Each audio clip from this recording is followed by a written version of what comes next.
We've been looking at how church life works according to the New Testament.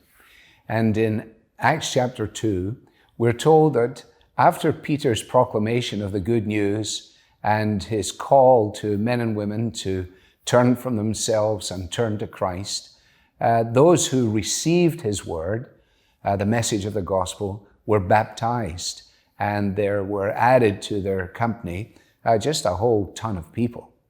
Their commitment then to the teaching of the apostles, to their communion with one another in Jesus, was then expressed in the two ordinances, or perhaps in your church, you refer to them as sacraments. That word comes to us through the Latin Vulgate. It simply means something sacred.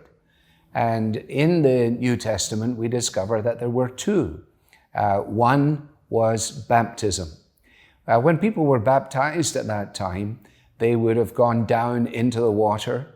They would probably have disrobed their outward robes and would have been baptized and professed their faith in God the Father, the Son, and the Holy Spirit. And then as they were welcomed out of the water, they would have been given a new robe. And as they walked out into the community, wet and newly robed, everybody realized something dramatic must have happened to this person in order for them to go to such lengths.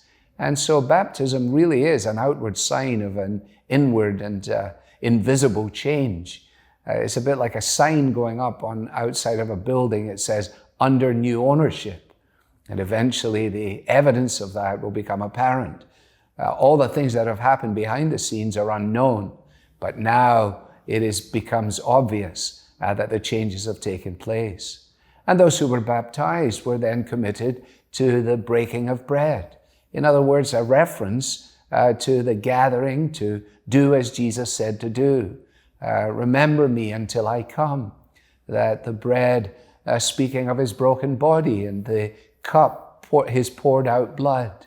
And once again, this notion of the bread that we eat, is it not a communion with one another, with Christ? This cup that we drink, does it not express to us the reality of what this all means? And it is so wonderfully precious and so vitally important.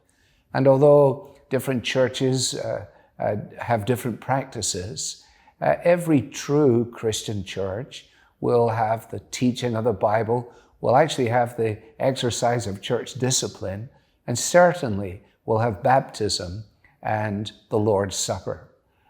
Perhaps this will cause you to consider this in a different way.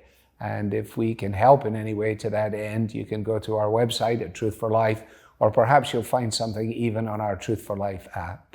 It's another mark of an effective church.